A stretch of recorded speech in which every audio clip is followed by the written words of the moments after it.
How was your first reaction when you read the story? Because it's like so dark and so like depressing. I know, yeah. So I don't think it's depressing. I think there's aspects, elements of it that are depressing, but I also see the hope and the fun and the humour in it all.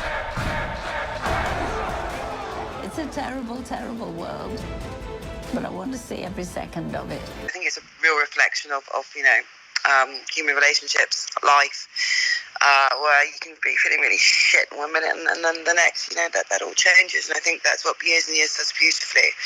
That's a real reflection of those human relationships and how life can sometimes sort of take over, but inevitably we survive. So, I propose that in order to vote, every British citizen must take an IQ test. What did she just say? I think collectively we feel like we have less and less power, and we don't understand that these idiots that are at the helm, that are in power with the Trumps and, recently our Boris, and we've had Brexit and all these things that just are their devices to sort of separate and divide us. And the fact that the right wings are growing stronger in movement around the world. And I think that's really scary. And I think that's why everyone can relate, because there's a shift. It really shows the ugly state of where we're at right now. And I think that's why people are drawn to it. It's almost like, you want to look at it, but through a veil. Like, I don't want to look as horrible. Actually, I feel compelled. I feel compelled to watch this narrative, to watch these people, this family. I love it. The whole system's in pieces. So nice to have you back. It's already happening. It's already happening. The concentrates are already happening. Look what's fucking happening in America. Look. People are being fucking caged up, man. It's all ready. The concentration camps are already there.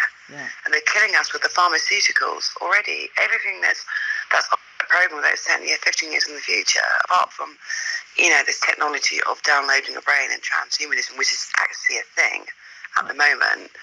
Everything else is already here. I'm not transsexual. I'm transhuman. Oh, okay. I'm sorry, they keep changing the words. I don't know the difference. What I say is to convince people to watch the show. I would say there's somebody in there that you'll recognise, whether it be you or family.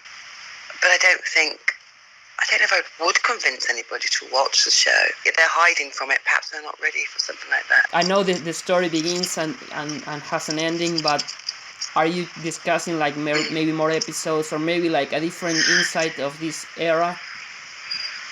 Well, wouldn't it be great if we could have a spin-off from some of those characters? I think Bethany, the character of my daughter, I think that would be great for what happens in her world.